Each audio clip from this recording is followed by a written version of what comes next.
Assalamualaikum warahmatullahi wabarakatuh. Perkenalkan, nama saya Muhammad Fauzan dengan NPM 4523210073. Di sini akan menjelaskan materi tentang Abstract Data Type atau ADT untuk memenuhi tugas akhir pada mata kuliah Algoritma dan Struktur Data. Lalu di sini materi yang akan saya bahas yaitu pengertian abstrak data atau ADT. Lalu yang kedua ada apa aja tentang ADT, lalu yang terakhir ada contoh dari program ADT ini. Lalu kita bahas yang pertama yaitu pengertian dari ADT. ADT adalah pendefinisian type dan juga sekumpulan primitif atau operasi dasar yang ada dalam tipe data tersebut. Definisi ADT ini hanya menyebutkan operasi yang akan dilakukan, tapi dia itu nggak menyebutkan di mana operasi tersebut akan diimplementasikan karena sifatnya itu private. Nah, abstrak pada kalimat abstract data type ini digunakan karena memberikan perspektif yang tidak bergantung pada implementasi. Lalu tentang ADT. Di sini ada definisi type dan primitif. Definisi type itu menggambarkan sifat-sifat dan operasi yang didefinisikan untuk objek atau struktur data dalam ADT, misalnya seperti integer atau char, float, dan lain-lain. Lalu kedua ada definisi primitif, yaitu operasi mendasar atau operasi yang paling dasar yang dapat dilakukan terhadap tipe data atau objek dalam ADT. Lalu di sini implementasi dari ADT itu ada dua, yaitu spesifikasi dan body. Spesifikasi itu spesifikasi tipe data dan primitif, yaitu spesifikasi tipe sesuai bahasa yang digunakan, yaitu misalnya bahasa C. Berarti apa yang digunakan dari tipenya itu. Lalu spesifikasi primitif itu seperti fungsi konstruktor, destruktor, dan lain-lain. Lalu yang kedua ada body dari primitif, yaitu berupa kode program dalam bahasa yang bersangkutan. Realisasi fungsi dan prosedur harus sedapat mungkin memanfaatkan selektor dan konstruktor. Lalu di sini selanjutnya ada ADT pada pemrograman C++ itu direktorinya menggunakan spesifikasi header.h sama body-nya .cpp. ADT dapat berupa tipe data dalam dasar namun diberi nama baru atau berupa kumpulan tipe data berbeda yang diberi nama baru.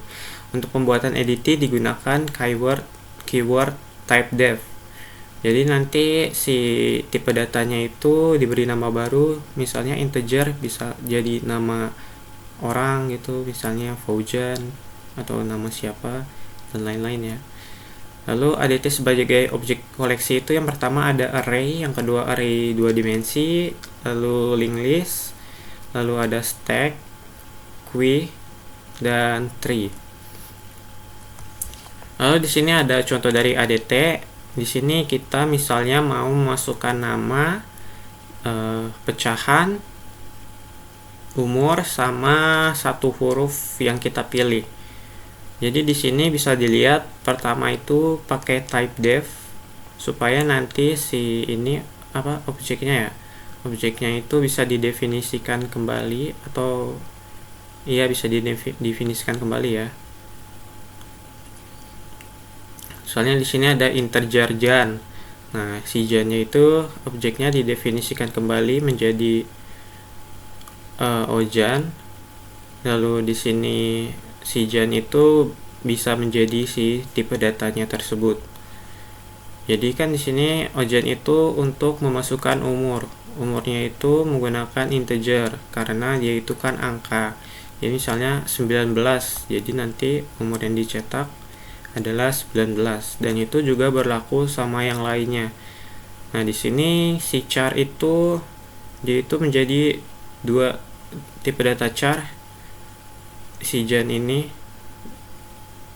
menjadi ojan dan jano ya. Karena keduanya itu menggunakan huruf. Baik, selanjutnya di sini ada pseudocode dan algoritmanya. Itu di sini pasti ada jan, san, sama jan. Lalu di sini deskripsinya ya ini objek, mendefinisikan objek jan, yaitu ojan, definisikan objek san, osan, dan seterusnya. Lalu input, print, mencetak, dan seterusnya ya. Lalu untuk di algoritmanya ini cuma penjabaran dengan lebih jelas ya. Mendefinisikan objek jan dengan ojan, mendefinisikan objek san dengan osan, mendefinisikan objek jan dengan ojan, mendefinisikan objek jan dengan jano.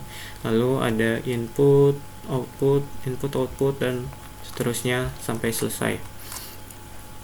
Oke, ini contoh kedua yang lainnya menggunakan struk ya, struk Muhammad. Lalu ada atributnya yaitu jan, san, dan jan. Di sini bisa dilihat si jan ini pakai char, san char, dan jan menggunakan float. Lalu di sini kita mendefinisikan objek dari Muhammad yaitu Faujan. Nah, jadi untuk mengaksesnya itu nanti menggunakan pointer ya, Faujan pointer jan, karena kan di pada struk ini atributnya ada jan, san, jan. Nah, untuk yang npm ini kan dia itu pasti angka, tapi angkanya itu kita bisa pakai char. Jadi kita menggunakan si jan sama dengan nama mahasiswa pakai yang san, lalu si IPK menggunakan jan. Setelah di input, setelah itu pasti kita output ya, seperti itu. Nah, untuk program yang ini itu untuk data mahasiswa ya. Lalu selanjutnya ada pseudocode dan algoritmanya itu sama seperti yang sebelumnya. Di sini ada jan, san, jan, yaitu atribut dari si struknya itu, karena integer ya, ada bukan integer tadi, char. Lalu di sini deskripsinya mendefinisikan objek dari struktur yang tadi, yaitu Faujan, input, lalu print atau output ya, mencetak. Algoritmanya membuat struk Muhammad dengan atribut jan, san, jan, mendefinisikan objek Muhammad dengan Faujan, memasukkan Faujan bla bla bla, lalu ini output menampilkan sampai selesai. Oke, sekiranya seperti itu saja yang bisa saya sampaikan. Bila ada kesalahan atau pengucapan yang saya lakukan pada video ini, saya minta maaf, dan mungkin bisa minta